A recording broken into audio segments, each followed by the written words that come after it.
हमारा स्वाध्याय चल रहा है बड़ी सोच का बड़ा जादू,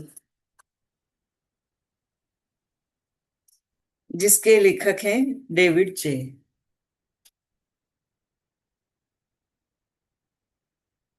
बड़ा कैसे सोचें, ये चैप्टर हमारा चल रहा है।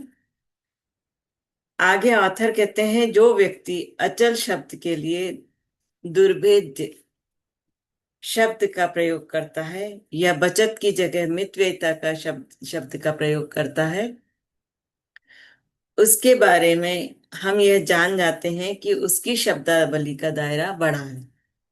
परंतु क्या उसके पास एक बड़े चिंतक की शब्दावली है? शायद नहीं। जो लोग कठिन शब्दों का प्रयोग करते हैं, जो लोग ऐसे अलंकारिक वाक्यों का प्रयोग करते हैं जिन्हें समझने में आम लोगों को कठिनाइयां आती हैं, वे दरअसल दिखावटी और घमंडी लोग होते हैं। और दिखावटी लोग आमतौर पर छोटे चिंतक होते हैं। किसी व्यक्ति की शब्दावली का महत्वपूर्ण पैमाना उसके शब्दों की संख्या या आकार नहीं है। असली महत्व की बात तो यह है कि यह उसके शब्दों का इस पर और सामने वाले पर क्या प्रभाव पड़ रहा है। यहाँ एक मूलभूत बात बताई जा रही है, हम शब्दों और वाक्यों में नहीं सोचते, हम तस्वीरों या बिंबों के बारे में सोचते हैं। शब्द विचारों के लिए कच्चा माल है।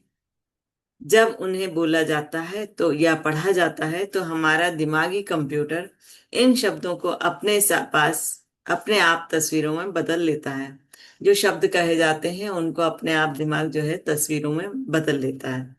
हर शब्द, हर वाक्य आपके दिमाग में एक अलग तस्वीर बनाता है। अगर कोई यह कहता है, जिम ने एक नया स्प्लिट लेवल खरीदा है, तो हमारे दिमाग में एक अलग तस्वीर बनती है।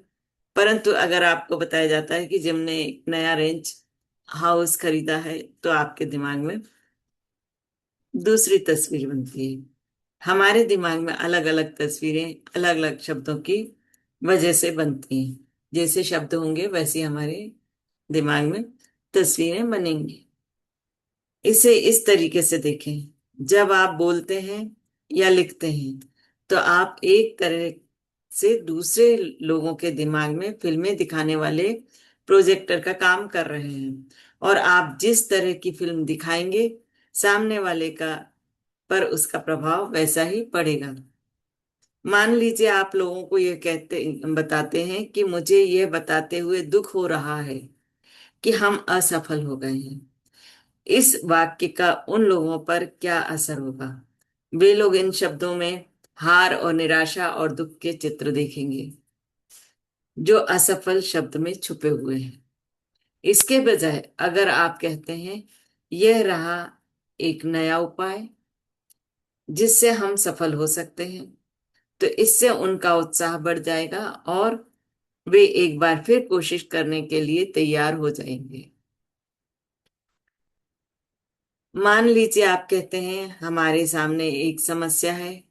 ऐसा कहने पर दूसरों के दिमाग में आप ऐसी तस्वीर बना देंगे जो सुलझाने में मुश्किल और अप्रिय होगी। इसके बजाय ये कहें, हमारे सामने एक चुनौती है। और इस वाक्य से आप एक ऐसी मानसिक तस्वीर बना देंगे जिसमें आप आनंद है, खेल है और करने के लिए बहुत कुछ अच्छा है। तो शब्दों शब्दों से ही सब तस्वीरें बनती हैं। या किसी समूह से कहें, हमने काफी बड़ा खर्च कर डाला और लोगों को लगता है कि खर्च हुआ पैसा कभी लौटता नहीं है, वापस नहीं लौटता। निश्चित रूप से यह नकारात्मक वाक्य है। इसके बजाय ये कहें, हमने काफी बड़ा निवेश किया है और लोग एक ऐसी तस्वीर बना लेंगे जिसमें बाद में लाभ लौटता हुआ दिखता है और यह एक सुखद दृश्य होगा। मुद्दे की बात यह है कि बड़े चिंतकों में अपने और दूसरों के मस्तिष्क में सकारात्मक, प्रगतिशील और आशावादी तस्वीरें बनाने की कला होती है। बड़ी सोच के लिए हमें ऐसे शब्दों और वाक्यों का प्रयोग करना चाहिए जो बड़े सकारात्मक मानचित्र प्रदान कर सके। यहाँ पर उन्होंने कॉलम दिए हुए हैं दो तरह के, जिसमें एक नकारात्मक और एक सकारात्मक शब्द होता है। जैसे छोटे नकारात्मक मानसिक चित्र उत्पन्न करने वाले वाक्य अलग दिए हैं और बड़े सकारात्मक मानचित्र उत्पन्न करने वाले वाक्य अलग दिए हैं। जैसे इससे कोई फायदा नहीं होगा, हम हार चुके हैं, यह है नकारात्मक।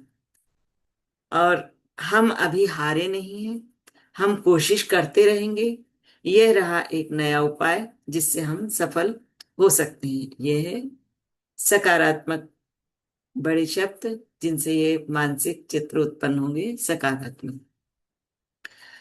फिर नकारात्मक में उन्होंने कहा है, मैंने पहले भी यह बिजनेस किया था और मैं इसमें असफल हो गया था, मैं अब दोबारा भूलकर भी कोशिश नहीं करूंगा। सकारात्मक शब्द है, मैं एक बार इसमें जरूर असफल हुआ था, परंतु उसमें गलती मेरी ही थी। अब मैं एक बार फिर कोशिश करके देखूंगा और इस गलती को नहीं दोहराऊंगा।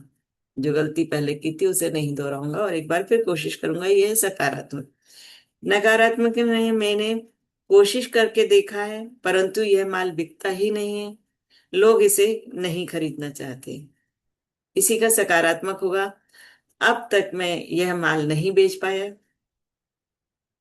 परंतु मैं जानता हूं कि यह अच्छा है और मैं ऐसा फार्मूला ढूंढ ही लूंगा जिससे यह धड़ाधड़ बिकने लगे। फिर नकारात्मक है, बाजार माल से अटा पड़ा है। सोचिए, 75% संभावित माल तो पहले ही बिक चुका है, बेहतर है कि मैं इससे बाहर निकल आऊं। सकारात्मक है, सोचिए, 25% बाजार तो खुला हुआ है, मैं बिल्कुल कोशिश करूंगा, यह बहुत बड़ा अवसर है मेरे लिए। फिर नकारात्मक शब्द इस तरह से हैं, जैसे उनके आर्डर छोटे होते हैं, मैं अब उनके पास नहीं जाऊंगा। इसी का सकारात्मक हो जाएगा, उनके आर्डर अब तक छोटे हैं, मैं ऐसी योजना बनाता हूं जिससे वे मुझसे और ज्यादा माल खरीदें। नकारात्मक फिर है, आपकी कंपनी में चोटी पर पहुंचने में मुझे 5 साल लगेंगे और 5 साल बहुत लंबा समय है, मेरी इसमें कोई रुचि नहीं है। सकारात्मक इसी का क्या होगा, 5 साल का समय ज्यादा नहीं होता, जरा सोचिए, इसके बाद भी मेरे पास चोटी के पद पर पहुंचने के लिए 30 साल का समय बचता है। इसी तरह नकारात्मक है, प्रतियोगी कंपनी के पास हर लाभ है, मैं इनके विरुद्ध अपना माल कैसे बेच सकता हूँ। सकारात्मक है, प्रतियोगी कंपनी दमदार है, मैं इससे इनकार नहीं करता, परंतु किसी के पास भी पूरे लाभ नहीं होते, हम बैठकर सोचें और ऐसा तरीका खोजें जिससे हम उन्हें हरा सकें। फिर नकारात्मक में उन्होंने बताया कि कोई भी वह माल नहीं खरीदेगा, ये नकारात्मक विचार है। अब इसी का सकारात्मक क्या हुआ, वर्तमान स्वरूप में शायद इसे न बेचा जा सके, परंतु हम कुछ परिवर्तनों के बारे में विचार करके इसे बेच सकते हैं। तो ऐसे ही उन्होंने कई सारे नकारात्मक विचार दिए हैं जिनसे मानसिक चित्र बनता है, नकारात्मक और सकारात्मक दिए हैं जिससे आगे आशाएं उत्पन्न होती हैं। तो हम अपने स्वाध्याय को यहाँ रोकते हैं। यहाँ पर ये पूरा उन्होंने विचार के बारे में बताया गया है कि किस तरह से बड़े विचार रखे जा सकते हैं जिससे मानसिक चित्र जो है बड़े उसमें आता है। तो थैंक यू सो मच सुनने के लिए। तो हमारे विचार ही हैं जो हमें बड़ा बनाते हैं, हमारे विचार ही हैं जो हमें छोटा बनाते हैं। तो थैंक यू।